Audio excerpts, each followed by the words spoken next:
मी माझ्या पूर्ण फॅमिलीसह आम्ही सर्वजण श्रीनगर जम्मू काश्मीरला फिरायला आलो होतो।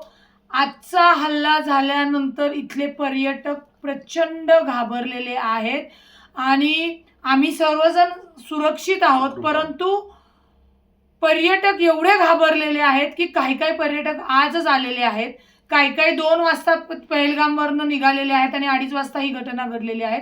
काही काहींच्या पर्वत आणि त्याच्यानंतरच्या फ्लाइट्स आहेत। त्याच्यामुळे माझी महाराष्ट्र शासनाला विनंती आहे, माझी मुख्यमंत्री देवेंद्र फडणवीस साहेब, अजितदादा उपमुख्यमंत्री आणि केंद्रीय मंत्री मुरली अण्णा यांना विनंती आहे की इथे जे पर्यटक अडकून पडलेले आहेत त्यांना उद्या तात्काळ येण्यासाठीची सुरक्षित सोय करण्यात यावी, कारण का प्रचंड घबराट आणि सगळे पर्यटक आपल्या लहान लेकरा बाळांसोबत काश्मीरला खरं फिरायला आले होते।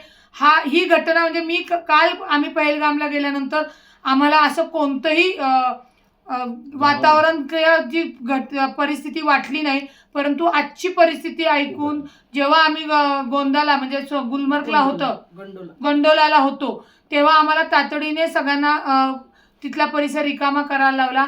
माझी कृपया महाराष्ट्र शासनाला विनंती आहे, जे इथे महाराष्ट्र, कर्नाटक, गुजरात ही जी सगळी पर्यटक जवळजवळ 80 ते 90% आहेत आणि ती इथे अडकून पडलेली आहेत, प्रचंड घाबरलेली आहेत, त्यांना उद्या तातडीने सुरक्षित मध्ये विमानतळावर नेऊन आपल्या आपल्या राज्यामध्ये येण्यासाठीची जी विमान सेवा असेल ती त्वरित तयार करून द्यावी अशी माझी विनंती आहे।